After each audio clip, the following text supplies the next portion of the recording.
There exists within the human condition is a subtle yet the relentless delusion.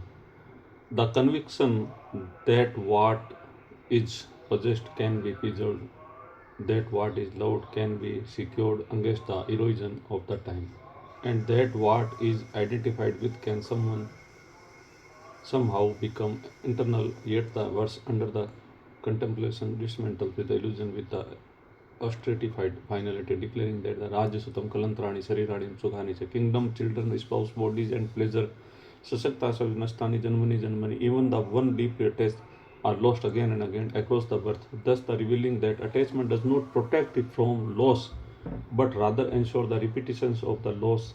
There is like the first apostolic truth. Attachment is not the guardian of the continuity, it is the architect to recurring grief.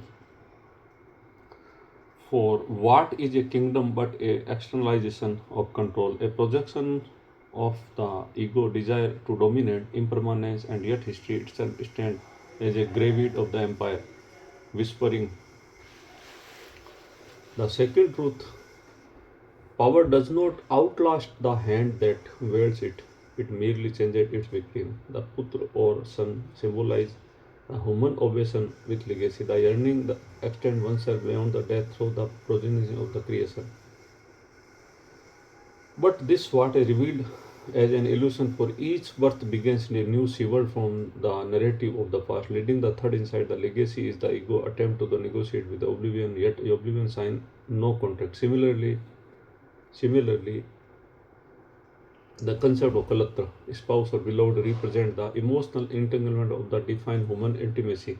Yet even the deepest love, when rooted in the attachment, become the transient, giving rise to the fourth reflection. Love that clings is not love, but dependency adorned with poetry. The body, perhaps most intimated in all identification, it is treated as the self nurtured, decorated, and defended.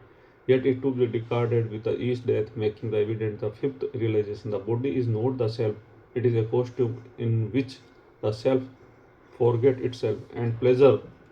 These fleeting sensitization promises fulfillment and are perhaps the most deceptive, for they not only vanish but leave behind the residue of craving, thus articulating the sixth maxim, pleasure does not satisfy desire, it refines its appetite. What binds of all elements is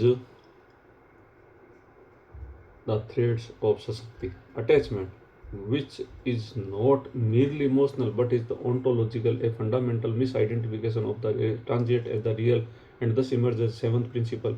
Attachment is the misplacement of identity upon the shoulder of the perishable. The words not merely describe loss, emphasize the repetition, Janmani, birth after birth, suggesting that the cycle continues. The one is a because external forces, but because of internal ignorances. Leading eighth insight, rebirth is not a cosmic punishment. It is a ego unresolved identification. It is the modern context.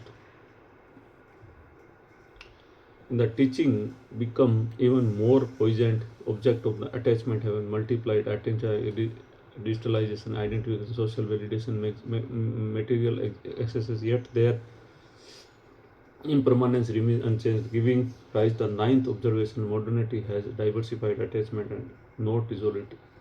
The individual now cling not only relationship but possession but to the curated version of the self, mistaking visibility for existence. Thus, the tenth aphorism emerges: what is the seen is not what, yet the seen is what binds. The words therefore are not a condemnation of the word but is a diagnosis of the mind relationship with it.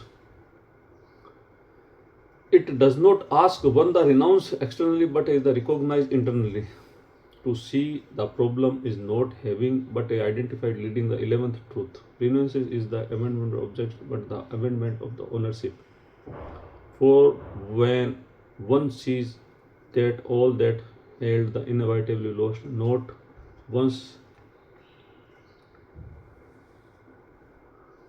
escaping the word, but the ceasing to seek permanence with it, it. For the words ultimately point out the despair, but it the transcendent not loss, but to the liberation, suggesting that beyond the cycle of birth, death lies entirely untouched by the time.